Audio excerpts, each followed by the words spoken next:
Hello students, we have already discussed the chapter The Enemy up to page number 31. Let's begin from page number 32.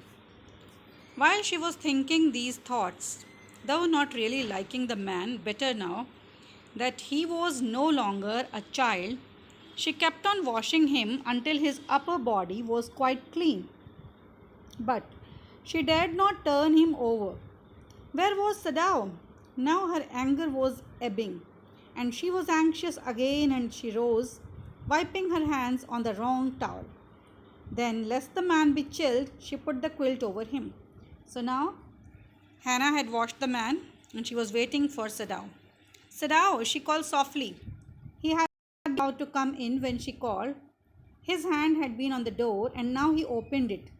She saw that he had brought his surgeon's emergency bag and that he wore his surgeon's coat. You have decided to operate, she cried. Yes, he said shortly. He turned his back to her and unfolded a sterilized towel upon the floor of the Tokonoma alcove and put his instruments out upon it. So now the doctor Sadao had decided to operate upon the man, and he tried to collect the material required for the operation. He took a sterilized towel, and Tokonoma alcove is like a small table because there was no furniture in the room. He kept the small table so that he can put all his instruments upon it. Fetch towels, he said. She went obediently, but how anxious now, to the linen shelves and took out the towels. There ought also to be told, there ought also to be old pieces of matting so that the blood would not ruin the fine floor covering. She went out to the back veranda where the gardener kept strips of matting with which to protect delicate shrubs on cold nights and took an armful of them. Actually, the floor was new, so the matting on the floor was new, so she didn't want that this matting should be spoiled because of operation and the blood oozing out in the process. She thought that she would bring old matting from the gardener because gardener has kept the old matting in order to cover the shrubs. So when she went there, she took out an armful of the matting and moved towards the room. She found that Dr. Sadao had already started the process. But when she went back into the room, she saw this was useless. The blood had already soaked through the packing in the man's wound and had ruined the mat under him. Oh, the mat, she cried. Yes, it is ruined, Sadao replied, as though he did not care. Help me to turn him, he commanded her. She obeyed him without a word, and he began to wash the man's back carefully. Yumi would not wash him, she said, and she told Sadao that Yumi had refused to wash the man. Did you wash him then? Sadao asked, not stopping for a moment his swift, concise movements. Yes, she said. He did not seem to hear her, but she was used to his absorption when he was at work. She wondered for a moment if it mattered to him what was the body upon which he worked so long, as it was for the work he did so excellently. So, for a doctor, the body upon which he is working does not matter at all. So, now he was not worried about that. Rather, he was habitual of talking while operating upon or doing his task. You will have to give the anesthetic if he needs it, he said. I, she repeated blankly. But never have I. She said, I have never done it. It is easy enough, he said impatiently. He was taking out the packing now, and the blood began to flow more quickly. He peered into the wound with the bright surgeon's light fastened on his forehead. The bullet is still there. So now he took the packing out, the moss which he had packed into the wound, and blood started flowing more quickly. He checked out into the wound and found that the bullet was still there.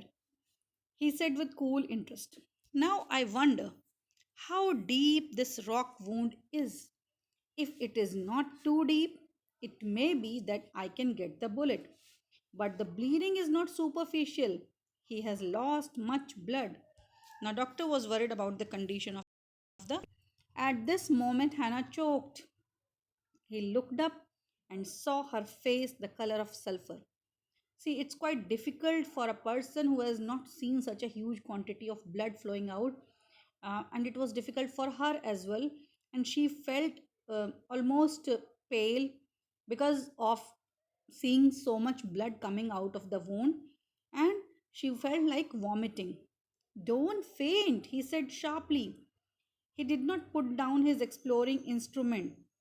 If I stop now, the man will surely die. She clapped her hands to her mouth and leaped up and ran out of the room. Outside in the garden, he heard her retching, that is, vomiting. But he went on with his work. It will be better for her to empty her stomach. Sadao knew that she was not a doctor and she hadn't seen such blood coming out so profusely. So she had that sense of vomiting, and it's better that she vomits it out so that throughout the process she would be able to help him. He had forgotten that, of course, she had never seen an operation, but her distress and his inability to go to her at once made him impatient and irritable with this man who lay like dead under his knife. Sadao wanted to help his wife, but he could not because he was busy with the man. So he felt irritated. This man, he thought, there is no reason under heaven why he should live. Unconsciously, this thought made him ruthless and he proceeded swiftly. In his dream, the man moaned, but Sadao paid no heed except to mutter at him. The man was groaning in pain, but Sadao did not pay any attention to it. Groan, he muttered, groan if you like. I'm not doing this for my own pleasure. In fact, I do not know why I am doing it. The door opened and there was Hannah again. Where is the anesthetic? She asked in a clear voice. Sadao motioned with his chin. It is as well that you came back, he said. This fellow is beginning to stir.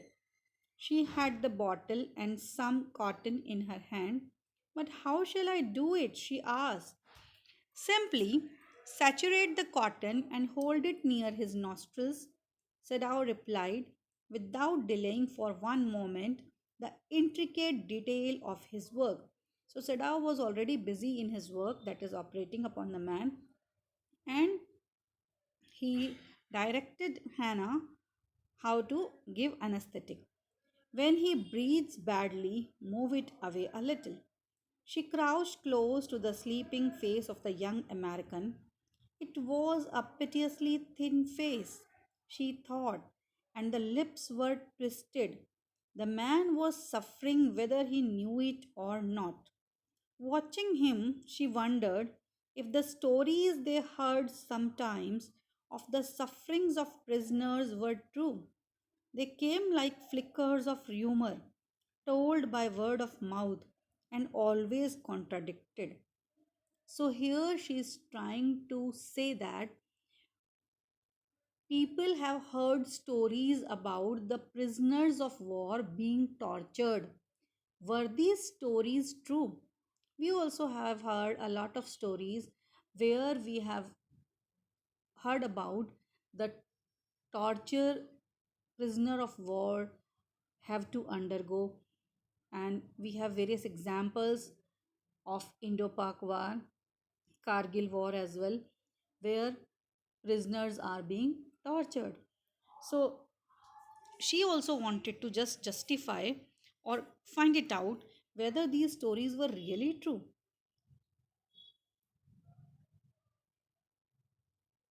They came like flickers of rumor told by word of mouth and always contradicted.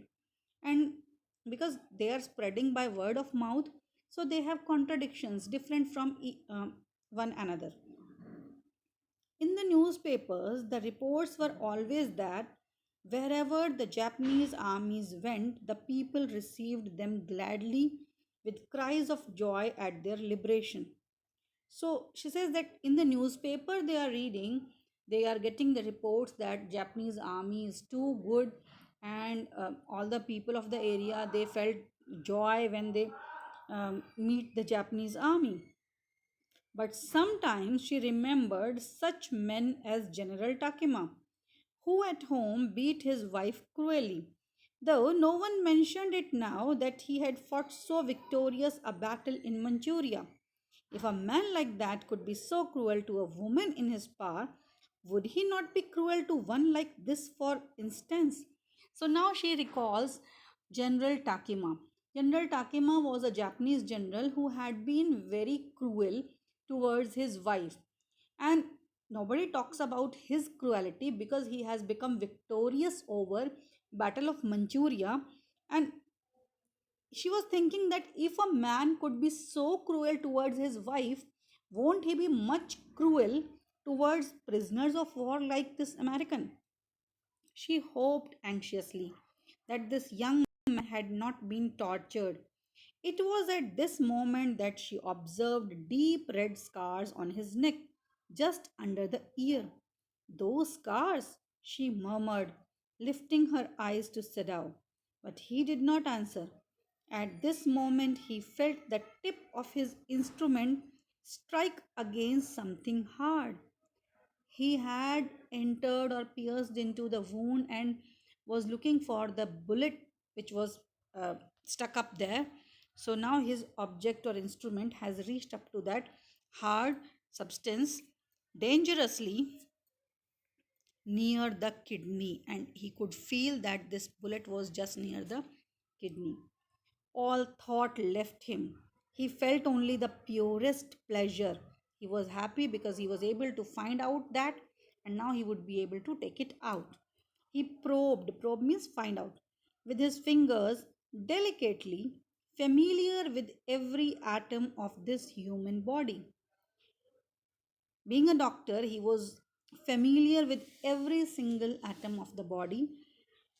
His old American professor of anatomy had seen to that knowledge.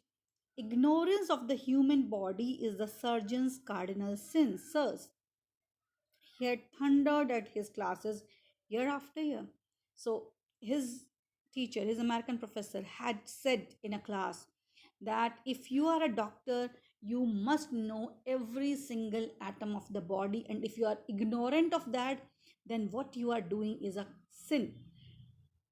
To operate without as complete knowledge of the body as if you had made it, anything less than that is murder.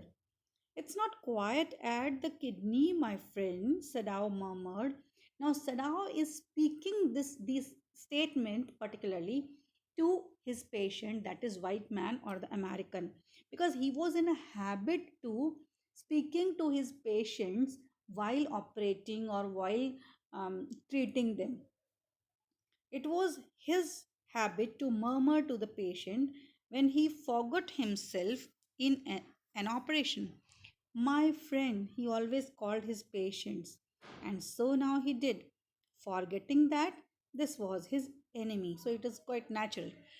Then, quickly, with the cleanest and most precise of incisions, incision means cut, the bullet was out. The man quivered, he shook a little, but was still unconscious. Nevertheless, he muttered a few English words. Guts, he muttered, choking. They got my guts. Sadao, Hannah cried sharply. Hush, Sadao said, asked her to be quiet. The man sank again into silence so profound that Sadao took up his wrist, hating the touch of it.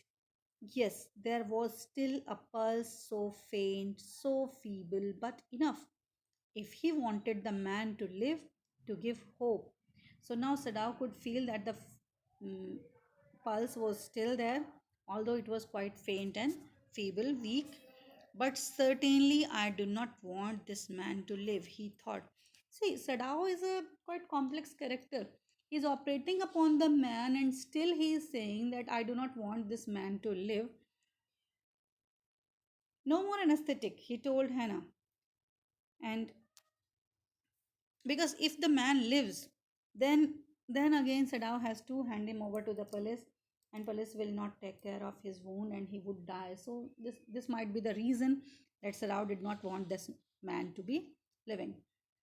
He turned as swiftly as though he had never paused, and from his medicines he chose a small vial, and from it filled a hypodermic and thrust it into the patient's left arm. So he gave an injection to the patient. Then, putting down the needle, he took the man's wrist again. The pulse under his fingers fluttered once or twice and then grew stronger. So, after this injection, um, the man was feeling better in the sense that Sadao could feel that the pulse had become stronger than before. This man will live in spite of all, he said to Hannah and sighed. The young man woke, so weak, his blue eyes so terrified, when he perceived where he was that Hannah felt compelled to apologize. She herself served him, for none of the servants would enter the room. So now, when the man got consciousness and he asked where he was, Hannah was the one who was nursing him, taking care of him. She herself served him food because none of the servants would eagerly do this work. They did not want to help out an American because they considered him enemy. When she came in the first time, she saw him summon his small strength to be prepared for some fearful thing. Don't be afraid, she begged him softly. How come you speak English? He gasped. I was a long time in America, she replied. She saw that he wanted to reply to that, but he could not, and so she knelt and fed him gently from the porcelain spoon. He ate unwillingly, but still he ate. Now you will soon be strong, she said, not liking him and yet moved to comfort him. He did not answer. When Sadao came in the third day after the operation, he found the young man sitting up, his face bloodless with the effort. Lie down, Sadao cried. Do you want to die? He forced the man down gently and strongly and examined the wound. You may kill yourself if you do this sort of thing, he scolded. What are you going to do with me? The boy muttered. He looked just now barely 17. Are you going to hand me over? For a moment, Sadao did not answer. He finished his examination and then pulled the silk quilt over the man. So, after this operation being done, Hannah was the one who took care of this man, who served him food, and who directed or instructed him to not to be afraid of, and he should lie down, take rest, so that he becomes stronger. And now, when the man, that white man or the American, he asked Sadao that what he was going to do with him. Sadao didn't answer, and he said, I do not know myself what I shall do with you. He said, I ought of course to give you to the police. You are a prisoner of war. No, do not tell me anything. He put up his hand as he saw the young man was about to speak. Do not even tell me your name unless I ask it. Sadao didn't want that the man should speak now. They looked at each other for a moment, and then the young man closed his eyes and turned his face to the wall. Okay, he whispered, his mouth in a bitter line. Outside the door, Hannah was waiting for Sadao. He saw at once that she was in trouble. So let us stop here, and the rest of the portion will be taking it up tomorrow. That's all. Thank you.